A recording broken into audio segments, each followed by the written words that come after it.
gotten more attention than women's health. It was only in 1993 that Congress mandated that women and minorities be included in clinical research.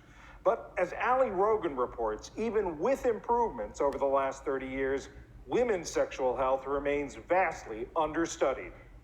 Just about half the world's population has one. In the medical world, it's been discovered, forgotten, and declared rediscovered, but is usually dismissed as an afterthought. And often it's been seen as shameful. The clitoris is considered the only organ that exists solely for sexual pleasure, but it's also a crucial part of female anatomy, just as sexual health is critical to overall well-being. So why is the clitoris and the sexual health of people who have them still so understudied? Joining me to discuss are urologist and sexual health expert Dr. Rachel Rubin and Rachel Gross, a science journalist and the author of the book Vagina Obscura. Rachel Gross, I'm going to start with you. Why do we, and when I say we, I mean doctors, academics, and the general public, why do we know so little about the clitoris? I think, as you said, there's a long history behind this. In general, we know far less about female bodies than male ones, and that's partially because of who's been asking the questions. So throughout medical history, you ended up with a lot of male anatomists who saw the world from their perspective. One way that they looked at women was as sort of walking wombs or baby machines, and that meant a very different focus than sexual pleasure, which is what the clitoris is all about. So I think we are still recovering from those attitudes, and a lot of stigma and shame still exists today. Dr. Rubin, based on what Rachel has just told us, how does that translate to the medical field and how it thinks about the sexual function of these organs? Well, it's a huge problem, right? So in medical school, I didn't learn about the clitoris. I didn't learn anything about women's sexual health. I then went into a urology residency where I'm a penis doctor, right? I take care of men and men's sexual health. So when I learned as a medical student how to examine the pelvis, they told us to stay away from the clitoris, that in examining it might make our patient feel uncomfortable. Can you imagine me saying the same thing to my male patients if I were examining their genitalia? And there is a very small community of us who do this work, but it's extremely small, extremely undervalued. Rachel Gross, it seems like in recent decades there have been lots and lots of advancements in the understanding of this critical organ, including simply how it looks and how big it is. And a lot of that is attributable to gender-affirming healthcare. I want to ask you about the role of that sort of care in leading to a lot of advancements in the understanding of the clitoris. I'd actually say that a lot of different fields have contributed to these advancements.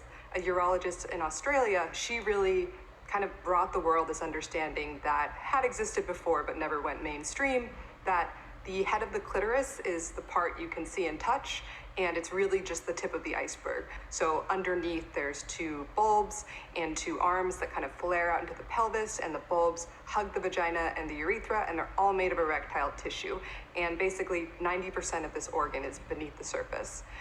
So there have been several fields that have been getting advancements like this into journals, and what I saw was that they're often kind of siloed, so they don't talk to each other and they don't build off each other's work, so we're sort of reinventing the wheel each time. But the rise of this kind of care means that there's access to parts of the body that normally you wouldn't end up with as a surgeon, and there's an actual focus on sexual sensation and making it better for these patients. So for one of the first times, we are prioritizing sexual function instead of shying away from it. I know that you both actually feel strongly that this should not be viewed as a failing of the field of gynecology, which focuses on reproductive health, but I do wonder if you think there is one field or a number of fields that should take more ownership of the study and the care of the clitoris.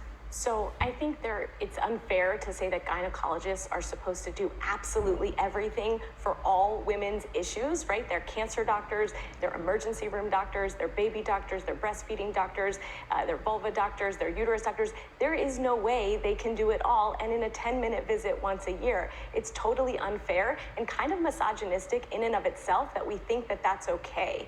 There is no doctor for men that is responsible for all of men's health issues. And so the clitoris is in the pelvis. The pelvis has lots of urologic anatomy, colorectal anatomy, gynecologic anatomy, and actually a lot of musculoskeletal orthopedic anatomy.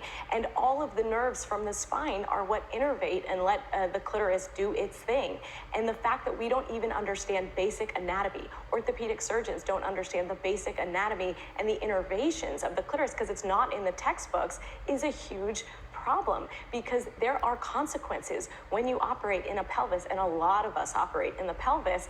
There can be harm to pelvic organs, which can lead to very intense sexual dysfunction, which I see in my clinic every day. You're a urologist, but you're also a sexual health expert. Why is this kind of practice so rare? So after you do finish urology training, which is 5 years, you can do a subspecialty fellowship. We have 27 fellowships in men's sexual health. We have one that even acknowledges women's sexual health. It's the fellowship that I did, and I take care of all genders when I practice sexual medicine. That's a huge problem, but there's no funding, there's no support, and there's no ability for us to grow and train people if we don't have the fellowships in place and the ability to train people. There are a lot of clitorises in the world that absolutely need help and medical care, because sexual health is just health, right? People's quality of life is really important, and we have to start talking about it and demanding that equal care. That's why conversations like this are so important. Dr. Rachel Rubin, thank you for joining us. Rachel Gross, we really appreciate your time. Thank you so much for having us. Thank you for having us.